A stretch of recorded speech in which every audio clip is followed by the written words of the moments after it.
Hey, Wat de fuck is dat alles? bijna dat ze stofrollen, berken. Oh man.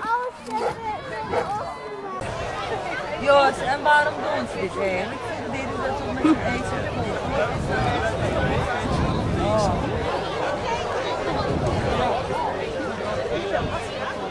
Is ja mooi, ik weet nog niet. Wat ik dacht nu nog aan in de dorp. Zo gaan we zitten. Ja, maar ik vind het niet leuk dat dat niet zien. Dan mag ik klein aan. Er is een speelgoedbeurt. Wat heb je gevallen? Oh ja? Is het nu wil? Ik dacht van